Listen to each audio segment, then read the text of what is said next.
یہ سب سے امپورٹنٹ بات. دوسری بات، امریکہ کے ساتھ جو تبادلہ پیغام ہو رہا ہے، نیگوسیشنز نہیں بلکہ پیغامات بھیجے جا رہے ہیں. ٹھیک. اسی کے ساتھ ساتھ مزاحمت اور عسکری کی جو صلاحیت ہے ایران کے اندر، اس کو بڑھایا بھی جا رہا ہے. جیسے ان کے اسٹاک پائلز دوبارہ بڑھ گئے ہیں، اب لانچرز تیار ہو گئے ہیں، اسٹریٹ آف ہرمز پہ ان کی جو خودکش بوٹس ہیں وہ تیار ہیں، ٹورپیڈوز تیار ہیں، اور بہت سارا ٹیکنکس جو یوز کرنا چاہ رہے ہیں. لیکن انہوں نے مکمل طور پر یہ جو نیگوسیشن کا دروازہ ہے اس کو بھی بند نہیں کیا ہے. ہم، تو اس لیے آپ دیکھ رہے ہیں کہ اپنے اصولی موقف کے اوپر برقرار رہتے ہوئے وہ بار بار پیغامات میں تھوڑی سی اپنے موقف میں لچک بھی دکھا رہے ہیں. لیکن ظاہر ہے دوسرے طرف جیسے ٹرمپ ہے اس کو پسند نہیں آ رہا چیزیں. تیسری جو بہت امپورٹنٹ بات ہے، ایران اس بار جو انہوں نے اپنے ریوائز پروپوزل دیا تھا اس میں سے نیوکلیئر نیگوسیشن اور نیوکلیئر انریچمنٹ کے حوالے سے اس خط کو بالکل کاٹ ہی دیا تھا انہوں نے. ہم، انہوں نے اب یہ کہہ رہے ہیں کہ آپ سب سے پہلے آپنائے ہرمز کا جو سچویشن ہے، جو آپ نے ناکہ بندی کی ہے، اس کا فیصلہ کریں. ہم، اس کے بعد ایران کے اوپر جو آپ نے انلیگلی اٹیک کر کے $300 بلین تک نقصان پہنچایا، اس کا آپ ہمیں ہرجانہ دے دیں. اور اس کے بعد جب ہم سیز فائر 30 دن کے لیے کریں گے، پھر اگلے مرحلے پہ ہم جا کے انریچمنٹ کے اوپر بات کریں گے، جو ظاہر ہے ٹرمپ کو بالکل پسند نہیں آیا ہوگا. اور اس کے ساتھ ساتھ آپ کو یہ بھی بتاتا چلوں کہ ہم سوچ رہے ہیں کہ ابھی جنگ بندی ہے، تو یہ ایکچولی جنگ بندی نہیں ہے. 60 دن سے زیادہ ہو گئے ہیں، تقریباً 20 دن سے تہران کے اوپر بم نہیں گر رہا. لیکن یہ جو ناکہ بندی آپ نے ہرمز کے اوپر، اس کے معاشی اثرات بہت زیادہ اور ڈیپ ہے ایران کے اوپر. اس لیے ایران اس کو دا کنٹینیوشن آف وار سمجھ رہی ہے. اس لیے مجھے لگتا ہے کہ اگر ٹرمپ جو ایپک فیوری کے نام سے جو ایکچولی ایپسٹین فیوری تھا، اس آپریشن میں اگر کامیاب نہیں ہوئے ہیں اور اب فریڈم آف نیویگیشن کے اوپر اتر رہے ہیں، تو ایک بھی کشتی ایسا آپ کو نہیں ملے گا جو بحری بیڑوں کے سپورٹ کے بغیر اپنا ہرمز سے گزرنے کی فیصلہ کریں یا جرأت کریں. ہاں، اگر بحری بیڑے، ابھی بھی میں اسٹیٹسٹکس کو ساتھ ساتھ جب آپ سے بات کر رہا ہوں ہم، چیک کر رہا ہوں، ہم، ان کی جتنے بھی بحری بیڑے ہیں وہ کوئی ان میں موومنٹ دکھائی نہیں دے رہی ہے ہمیں. وہ اسٹریٹ آف ہرمز کی طرف نہیں آ رہے ہیں، بالکل اسی جگہ پہ ہیں جہاں پہ ان کو ہونا چاہیے. ایران نے آج صبح کلیئرلی بتایا کہ اگر بحری بیڑے امریکہ کی وہ اسٹریٹ آف ہرمز کی طرف آتے ہیں تو ہم اس کے اوپر ٹورپیڈوز بھی، میزائل بھی، اور ان کی جو ڈرونز ہیں وہ ان سب سے اٹیک کریں گے. تو یہ جنگ کے سٹارٹ ایران کی طرف سے ہوگا، لیکن اکسایا جائے گا ایران کو تاکہ یہ اس جنگ میں کود پڑے. فی الحال کا جو سچویشن ہے وہ یہ ہے، نہ کوئی کشتی گزر رہی ہے اسٹریٹ آف ہرمز سے، نہ امریکن کی جو بحری بیڑے ہیں وہ موو کر رہے ہیں. اور جب تک امریکن بحری بیڑے موو نہیں کریں گے، کوئی کشتی یہاں سے نہیں گزرے گا، کیونکہ ان کو پتا ہے کہ ڈیمیج بہت زیادہ ہوگا. اس لیے مجھے لگتا ہے کہ 1 سے 2 دن کے اندر ہمیں پتہ چلے گا. دیکھیں کل رات اس لیے ٹرمپ نے یہ بات کی کہ منڈے کو جب ان کے مارکیٹس کھلتے ہیں $108 پہ پہنچ گیا تیل. یوزولی آپ اگر ان کی اسٹیٹمنٹ چیک کریں، سنڈے نائٹ کو یہ اسٹیٹمنٹ ضرور دیتے ہیں ہم. تاکہ اپنے مارکیٹس کو ذرا یہ نیچے کی طرف لے آئیں اور پرائسز کے اوپر کنٹرول رکھیں. لیکن مجھے لگتا ہے کہ 1 سے 2 دن، میکسیمم 10 دن کے اندر ہم یا تو ایک معاہدہ دیکھیں گے. لیکن انفارچونیٹلی یہ بہت ہی دور از ذہن ہے. فی الحال اس صورتحال میں ہم جنگ کی طرف ہی بڑھیں گے 10 دن کے اندر. اچھا باقری صاحب، ایک چیز بتائیے، آپ نے کہا کہ ہم جنگ کا ہی اگلا مرحلہ اسے سمجھتے ہیں، نیول بلاکیڈ کو، اور آپ نے کہا کہ اس یس کے اثرات معاشی طور پہ ایران پہ بہت زیادہ پڑ رہے ہیں. ایران نے ابتدائی طور پہ جی. موقف یہ اپنایا تھا کہ ہمارے اوپر اس کے اثرات بہت زیادہ نہیں پڑیں گے، دنیا زیادہ بھگتے گی آبنائے ہرمز کی بندش کے حوالے سے. پھر امریکہ نے ایک نیریٹو بنانا شروع کیا. اب وہ نیریٹو تھا یا خبریں ہی تھیں کہ آئل سٹوریج کرنے کی جو کیپیسٹی ہے وہ ایران کی رفتہ رفتہ ختم ہوتی چلی جا رہی ہے. اس میں یہ بھی کہا گیا کہ جو سمندر کے اندر جہاز موجود ہیں وہاں پہ اب آئل سٹوریج کیا جا رہا ہے. تو یہ 22 دن میکسیمم ہوں گے. لیکن یہ 22 دن جو تھے یہ آج سے 8-9 دن پہلے کی سٹیٹمنٹ تھی، یعنی اس میں سے وہ دن بھی کم کر دیں تو یہ تقریباً کوئی 14-13 دن بنتے ہیں. تو کیا واقعی اتنی ہی کیپیسٹی ایران کی موجود رہ گئی ہے یا یہ نیریٹو وار ہے، حقائق کچھ اور؟ اس میں کچھ سچائی ضرور ہے. دیکھیں جب سے ناکہ بندی اسٹارٹ ہو گئی ہے، ظاہر ہے ان کی جو درآمدات اور برآمدات ہے ناکہ بندی کی وجہ سے کافی اس میں رکاوٹیں آ گئی ہے۔ اسی رکاوٹوں کو دیکھتے ہوئے ایران میں ڈالر کی پرائس 30% انکریز ہو گیا ہے۔ جب پرائس آف ڈالر انکریز کرتا ہے تو اشیاء خرد و نوش بھی اس کے ساتھ ساتھ انکریز کر چکا ہے۔ ہوں، تو ہم یہ چیزیں دیکھ رہے ہیں کہ 30 to 35% ایران میں آپ عام مارکیٹ میں جاتے ہیں تو اس میں جو چیز آپ پہلے $1 میں خرید رہے تھے تو آپ کو تقریباً 1.3 $1.4 پہ مل رہا ہے۔ یوٹیلیٹیز جیسے گیس، ایندھن، پیٹرول، بجلی، یہ چیزیں آپ کو بالکل وداؤٹ اینی چینج نظر آ رہی ہے، وہ آپ کو گورنمنٹ کی طرف سے مل رہا ہے۔ لیکن جو پرائیویٹ سیکٹر میں چیزیں پروڈیوس ہو رہی ہے اور لوگوں تک پہنچ رہی ہے، وہ اس پہ کافی اثر پڑی ہے۔ ایک یہ بات۔ دوسری بات، ایران کے حوالے سے جو ایکسپورٹ آف آئل ہے، ایران کی شیڈو فلیٹس میں کم سے کم 2 مہینے تک یہ اپنے آئل کے ایکسپورٹ کا جو انہوں نے معاہدہ کیا ہے، اتنا شیڈو فلیٹس میں آئل موجود ہے کہ یہ 2 مہینے تک بآسانی چائنا یا کسی اور کو اپنا تیل بیچ سکتے ہیں۔ لیکن جو مسئلہ ہوتا ہے ایکسٹریکشن کا، اگر آپ کے اسٹوریج فل ہوتے ہیں جیسے خارک آئی لینڈ میں فل ہو رہا ہے، ہوں، اور اس کے بعد اگر آپ کے پاس کوئی اسٹوریج کا جگہ نہ ہو تو پھر آپ کو آئل ویلز جو ہے اس کو بند کرنا پڑتا ہے۔ ہوں، آئل ویلز بند کرنے کا 2 خطرے ہیں، یا اس میں پانی بھر جاتا ہے یا گیس بھر جاتا ہے، ہوں، اور یہ پانی اور گیس بھرنے کے بعد اس کو دوبارہ ریہیبلیٹ کرنا بہت مشکل کام اور ساتھ میں بہت ہی پرائسی ہے۔ ہوں۔ اس لیے یہ جو ناکہ بندی ہے، مجھے لگ رہا ہے کہ جو چیزیں میں دیکھ رہا ہوں یہاں پہ ایز اے چشمدید گواہ، یہ افیکٹو ہے، اسپیشلی اکنامی کے اوپر۔ افیکٹو اس لیے کہ this is the process of war. یہ بالکل ایسا ہے جیسا آپ نے کسی شہر کا محاصرہ کرتے ہوئے اسی جنگ کے دوران اس کو اشیاء خرد و نوش، واردات برآمدات اس کا روک لے، ٹھیک، تو اس کا اثر ضرور پڑے گا۔ اگر کوئی کہتا ہے کہ نہیں جی اس کا اثر نہیں پڑتا، تو میرا خیال تھوڑا بائس ہو کے بات کر رہا ہے۔ اس لیے مجھے لگتا ہے کہ اگر یہ ناکہ بندی 1 سے 2 دن کے اندر ختم نہیں ہوتا ہوں، تو ایران بھی اس کے اوپر کاروائی کر سکتا ہے، کیونکہ ایرانیوں کو یہ لگ رہا ہے کہ یہ دی ایکٹ آف وار ہے، اور یہ سیز فائر نہیں کہ ہم خاموش بیٹھیں گے۔ جب آپ کے پاس چیزیں نہیں آ رہی ہے تو this is the continuation of وار، تو ہوں۔ اس لیے ان کو ریٹیلیٹ کرنا ہی پڑے گا۔ اب اگر فریڈم کی یہ جو پروجیکٹ ہے اس کے اوپر ٹرمپ آ کے اپنے بحری بیڑے لے کے آتا ہے تو the first move would be from American side, اور اس کے اوپر ریٹیلیٹ ضرور ہوگا۔ لیکن اگر وہ بحری بیڑے نہیں بھی بیچتا ہے، میرا خیال ہے 1 سے 2 دن منیمم اور 1 ہفتے تک میکسیمم ایران اس کے اوپر کاروائی اسٹارٹ کرے گا۔ اچھا، جیسے آپ نے کہا کہ شیڈو فلیٹ کے ذریعے 2 ہفتے نکالے گئے ہیں، میرا ایک سوال یہ ہے کہ پہلے ہی جو چیز شیڈو فلیٹ کے ذریعے بھجوائی جا رہی ہے، تو جس کے اوپر جھنڈے کچھ اور ہیں، جس کے اوپر لیبل کچھ اور ہے، یا جس کو چکمہ دینے کی کوشش ہے، آپ نے بھجوا دی، ٹھیک ہے، پھر اس کا ڈھنڈورا کیوں پیٹا جاتا ہے کہ دیکھیں جی ایران کے اتنے جہاز جو ہیں یہ امریکی ناکہ بندی کو عبور کر کے نکل گئے؟ یعنی آپ اپنے دشمن کو ایک یہ تنبیہ کر رہے ہیں کہ دیکھو ہم نے شیڈو فلیٹ کے ذریعے یہاں سے چیزیں نکلوائی ہیں اور تم اس پہ نظر نہیں رکھ سکے۔ تو یہ اس کو کیوں ایج دیا جاتا ہے کہ وہ ہر اس چیز کے اوپر بھی نظر رکھے جس کے اوپر وہ پہلے شک نہیں کر رہا؟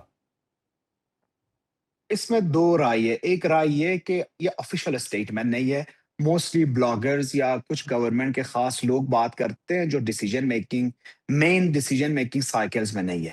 لیکن اس کا جو دوسرا رائے ہے وہ یہ ہے کہ اس فوگ آف وار میں آپ کبھی کبھار اس طرح کے بیانات دے کے اپنے دشمن کو اکساتے ہو، ہوں، تاکہ وہ آپ کی طرف کوئی نہ کوئی ایکشن لینا، وہ ضروری بن جائیں کہ وہ ایکشن لے لے، اور جب وہ ایکشن لے لیں آپ کو ری ایکشن میں ریٹیلیٹ کرنے میں زیادہ آسانی ہوتی ہے، اور انٹرنیشنل لا بھی آپ کے ساتھ دیتا ہے۔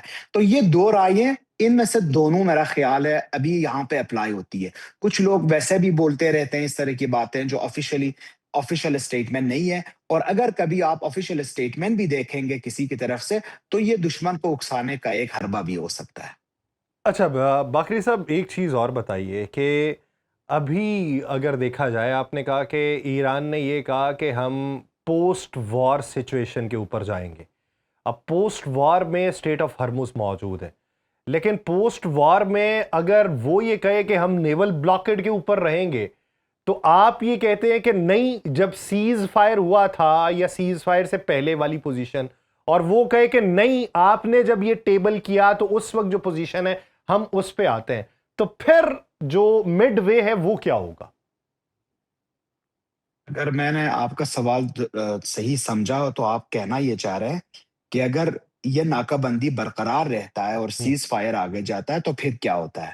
کیا میں صحیح سمجھ رہا ہوں؟ نہیں، میرا سوال یہ ہے کہ جیسے ایران کا موقف یہ ہے کہ ہم پوسٹ وار سچویشن پہ جائیں گے، نیوکلیئر کے بارے میں ابھی بات نہیں کریں گے، لیکن پوسٹ وار کے اندر ہم نے جن چیزوں پہ قبضہ کر لیا اس سے آگے کی بات ہوگی، وہ ہمارا استحقاق ہے۔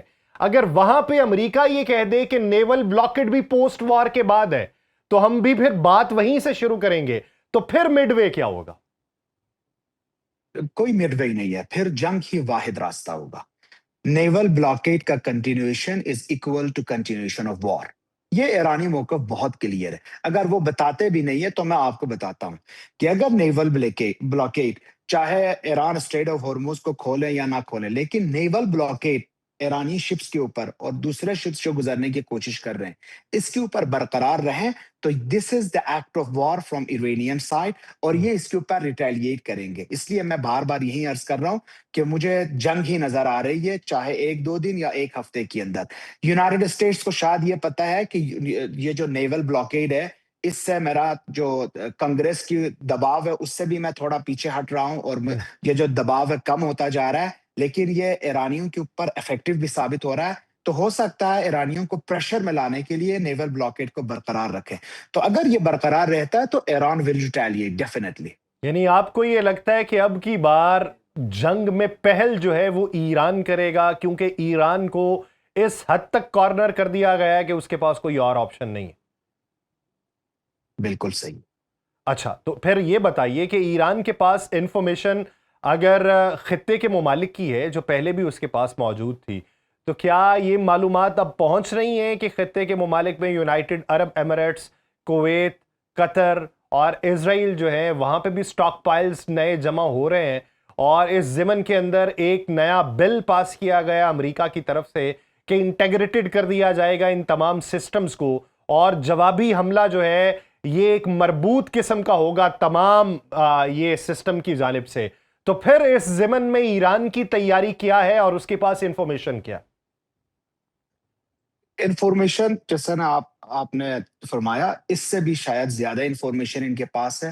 یہ ہر چیز کو چیک کر رہے ہیں۔ یہ جو ایئر ٹنل بنا ہے یو اے ای میں، جو جہازیں آ رہی ہے یونائٹڈ اسٹیٹس کی، اس کے ساتھ ساتھ اسرائیل کے ساتھ جو یو اے ای کا معاہدہ ہوا ہے کہ آئرن ڈوم بھی دیا جائے گا ان کو، ایرو 3 بھی دیا جائے گا، اور ساتھ ساتھ میں کویت اور بحرین کے حوالے سے جو بل پاس ہوا ہے یو اے یونائٹڈ اسٹیٹس کے اندر، تو یہ سب چیزوں کے اوپر ایران کی گہری نظر ہے۔ لیکن یہ یاد رکھیں، یہ 40 دن کا جو جنگ تھا اس سے سیریس سچویشن نہیں ہے، وہ بہت سیریس سچویشن تھا۔ ان کی 13 تقریباً ہوائی اڈے اور اس کے ساتھ ساتھ تھاٹ جو میزائل سسٹم ہے، انٹی میزائل سسٹم ہے، وہ سب وہاں پہ برقرار تھے، انٹیکٹ تھے۔ ابھی تو وہ سب ختم ہو گئے۔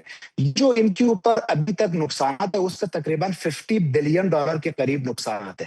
یہ $8 بلین نئے تجہیزات لے کے، نئے وسائل لے آ کے جنگ سے پہلے کی سچویشن میں یہ کبھی بھی اچھا نہیں جا باقری سکتے۔ صاحب، بسعد لیکن احترام، ایران آپ یہ جنگ سے کہتے ہیں جی کہ جی 40 دن والی یہ صورتحال نہیں ہے، بظاہر تو خاموشی ہے، بظاہر تو جنگ نہیں چل رہی، لیکن 2003 کے بعد 23 سال بعد یہ پہلا موقع ہے کہ جب 3 طیارہ بردار جہاز اس خطے کے اندر موجود ہیں۔ یہ پہلا موقع ہے کہ 200 سے زائد ایئر فائٹر جو جیٹس ہیں وہ یہاں پر موجود ہیں۔ یہ پہلا موقع ہے کہ 50,000 کے قریب پیرا ٹروپر، سب میرینز جو ان کے میرینز ہیں یا ان کے جو فوجی ہیں وہ یہاں پر موجود ہیں۔ یہ پہلا موقع ہے کہ جب نیول نیوکلیئر سب میرین کی اس خطے کے اندر گردش کرنے کی باتیں ہو رہی ہیں، تو بظاہر تو یہ خاموشی ہے، تو یہ اس سے گہری یا تشویش زدہ صورتحال کیوں نہیں ہے؟ کیونکہ یہاں پر تو ایک جو لمحہ ہے اس کا غلط اندازہ، کوئی غلط فہمی، کوئی چھوٹی سی چنگاری، یہ تو اس سے بہت زیادہ بھڑکے گی۔ اس لیے میں آپ سے عرض کر رہا ہوں، یہ 40 دن کا جنگ جو ہم گزر چکے ہیں اس سے زیادہ نازک صورتحال اور خوفناک نہیں ہے۔ اس کی وجہ ہے 40 دن کے جنگ کے درمیان 400 تقریباً جیٹ طیارے یوز ہوئے ہیں تہران اور ایران کے اوپر بمباری کے لیے. ہوں ان کی اسٹیٹ آف دا آرٹ بحری بیڑے موجود تھے. ابراہیم لنکن موجود تھا, جیرلڈ فورڈ موجود تھا, جارج بش پہنچا ہوا تھا یہاں پہ, اور تقریباً 25,000 امریکن سولجرز آلریڈی اویلیبل تھے. اور وہ ایون یو ایس ایس ٹروپلی کے اوپر ان کے 5,000 میرینز تیار تھے ایران میں اترنے کے لیے. وہ سارے ہمیں دکھانے کے بعد بھی 40 دن کے بعد ان کو کچھ حاصل نہیں ہوا. تو اگر ابھی آپ کہتے ہیں کہ 300 جہاز آ گئے ہیں ان کے پاس, بحری بیڑوں کے تعداد 3 سے 8 ہو گئے ہیں, دیکھیں اگر ان کو کامیابی چاہیے تو ان کو سرزمین ایران میں اترنا ضروری ہے.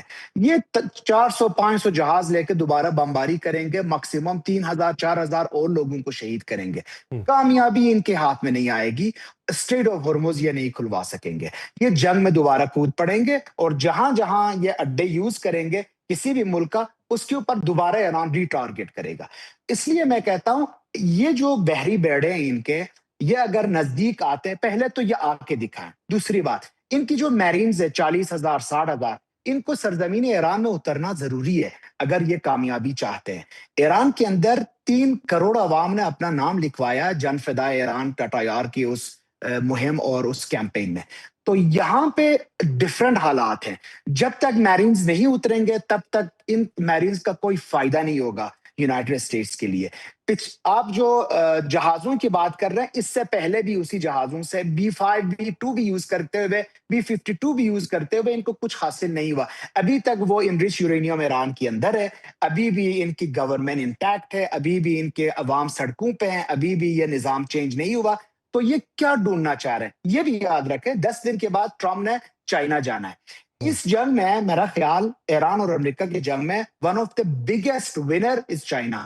چائنا یہ دیکھ رہا ہے کہ دنیا بھر میں انرجی سچویشن کی وجہ سے ان کی الیکٹرک گاڑیاں زیادہ بہتر قیمت پہ بک رہی ہے, زیادہ پہ بک رہی ہے. ان کا جو سولر پینلز ہے وہ پورا دنیا میں زیادہ اور بہتر پرائس پہ بک رہی ہے. ساتھ ساتھ یہ بھی دیکھ رہے ہیں امریکہ ایک چھوٹا سا ملک ایران جو کہ چائنا کے ساتھ آپ کمپیئر کر ہی نہیں سکتے, اس کے سامنے اگر 40-60 دن سے 2 مہینے سے وہ رکا ہوا ہے اور وہ اس کو فتح حاصل نہیں ہو رہی ہے, تو چائنا کے سامنے جیسے کہ تائیوان آئی لینڈ کے اوپر اگر یہ جنگ چھیڑنا چاہتے ہیں تو اس کے سامنے یہ کیسا ون سچویشن اپنے لیے بنا سکتا ہے, وہ تو بہت پسپا ہو جائے گا. اس لیے 10 دن کے اندر, صرف 10 دن کا انتظار ہے. اچھا چائنا جانے سے پہلے باقری ٹرمپ کو صاحب پھر یا میرا ایک اپنا اور ہرمز سوال کھول ہے کے جی کہ جب جنگ مسلط ہوتی ہے, جب آپ لاشیں اٹھا رہے ہوتے ہیں, تب حریت, مقاومت اور عقیدت جو ہے وہ بلند ہوتی ہے, اور جی آپ کسی سے بھی ٹکرا جانے کی, بھوکے پیٹ ٹکرا جانے کی, بے سر و سامانی میں ٹکرا جانے کی طاقت اور قوت رکھتے ہیں.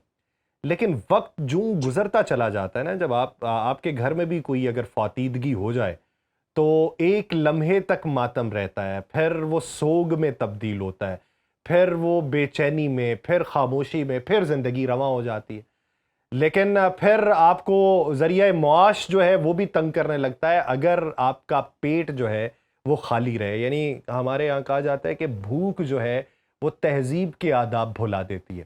اگر یہ بلاکڈ یوں ہی جاری رہتا ہے تو یہ آپ جو باتیں کر رہے ہیں کہ $1 تک چیزیں تھیں وہ 1.3 یا 1.4 ڈالرز تک چلی گئیں, اب اگر وہ بڑھتی ہیں وہ $2 تک چلی جاتی ہیں. جنگ یوں ہی رکی ہوئی ہے. جی تو کب تک جی عوام پرسکون رہ کے متحد رہیں گے؟ ہمیں ایرانیوں کے عزم, استقامت پہ کوئی شک و شبہ ہی نہیں, لیکن پیٹ جو ہے وہ پیٹ کبھی نہ کبھی تو کسی ایک بڑے طبقے کو کسی اور نظریات پہ سوچنے پہ مجبور کر دیتا ہے. تو آپ کیا سمجھتے ہیں کہ کب تک اس کا کوئی فیصلہ ہو جائے تو ٹھیک, بصورت دیگر اندرونی طور پہ وہاں پہ اختلافات شروع ہو جائیں گے؟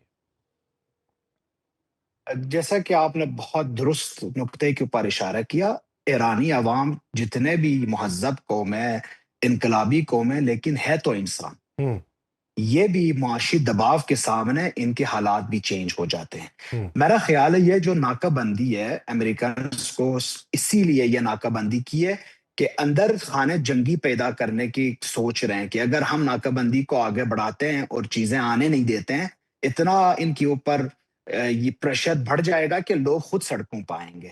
اسی لیے میں بار بار عرض کر رہا ہوں یہ جو ناکہ بندی ہے دس از دا کنٹینیوشن آف وار. اور میں دوبارہ عرض کر رہا ہوں اگر یہ ایک ہفتے تک آگے بڑھتا ہے تو پھر میرا خیال ہے اگر ایک ہفتے کے اندر گورنمنٹ آف ایران یہ ناکہ بندی نہیں توڑ سکتا تو ان کو کریٹیکل مشکلات کا سامنا کرنا پڑے گا.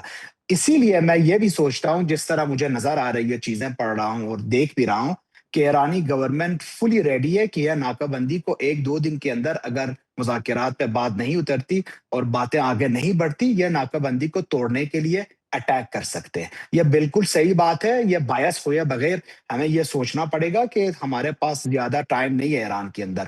ایک ہفتے کے اندر ایران کو جنگ کی طرف لے کے جانا بہت ضروری ہوگا کیونکہ یہ خاموش جنگ ہے. وہ تو بم برسانے والی جنگ تھی. ابھی یہ جو جنگ ہے یہ اقتصادی جنگ ہے اور اقتصادی جنگ میرا خیال ہے اس کی جو ایفیکٹ اثرات ہوتے ہیں یہ بمباری سے بھی زیادہ بھاری ہو سکتی ہے. اچھا اس سارے عمل میں پاکستان کے کردار کے حوالے سے ایران میں جو رائے پائی جاتی ہے وہ کس حد تک مثبت مزید ہوئی، اور وہ بھی ایک ایسے وقت میں کہ جب ایران کو غم بھی تھا، غصہ بھی تھا، طیش بھی تھا کہ جب ایک جہاز ان کا وہ انہوں نے اپنے قبضے میں لے لیا اور انہوں نے الزام لگایا کہ اس پہ اسلحہ تھا، اور ایران نے یہ کہا کہ اس میں جان بچانے والی ادویات تھیں، تو وہ پاکستان کے حوالے کیا گیا اور پاکستان اب اس کی مرمت کر کے ایران کے حوالے کرے گا، اور عملہ جو ہے وہ ایران کے حوالے کرنے کی تیاری پاکستان کے اندر ہوئی. تو اس ضمن میں پاکستان کے کردار کو کس نظر سے دیکھا جا رہا ہے؟ پہلے دن سے پاکستان کے کردار کو اکثریت عوام، گورنمنٹ کے جو موقف اور لیڈرشپ اور آئی آر جی سی کی طرف سے اگر آپ دیکھیں تو یہ بہت مثبت ہے. اور ابھی بھی وہ مثبت رویہ قائم ہے پاکستان کے اوپر. یہ واحد ملک ہے جو ایز اے میڈیٹر سامنے آ رہا ہے اور ایران اس کی باتیں مان بھی رہا ہے. ان کو پیغامات بھی بھیجی جا رہی ہے. اور یہ ٹسکا کا جو معاملہ تھا شپ کے حوالے سے ان کے جو لوگ تھے اس میں بھی پاکستان کا مثبت کردار رہا ہے. تو یقین کریں کہ ایرانی جو اکثریت عوام ہے، گورنمنٹ اور اسٹیبلشمنٹ اسی طرح پاکستان کو اپریشیٹ کرتے ہیں جو پہلے دن سے کرتے آ رہے ہیں. ہاں کچھ آوازیں اس کے برعکس بھی ہو سکتی ہے جیسے ہر معاشرے میں ہوتا ہے، جیسے پاکستان کے اندر بھی ہو سکتا ہے. وہ کچھ معاشرہ یہ بھی کہتا ہے کہ شاید پاکستان کچھ چیزوں میں بایسڈ ہو کے امریکہ کی سائڈ لے رہا ہے. لیکن جو اکثریت اور جو مین موقف ہے جمہوریہ اسلامیہ ایران کے وہ یہی ہے کہ پاکستان ہمارا برادر اسلامی ملک ہے اور ہمارے ان کے اوپر بالکل ٹرسٹ ہے. لیکن اس ٹرسٹ کا مطلب یہ نہیں ہے کہ ایران اپنے اصولی موقف سے پیچھے ہٹے اور کسی کے کہنے پہ اپنا ہرمز کھول دے.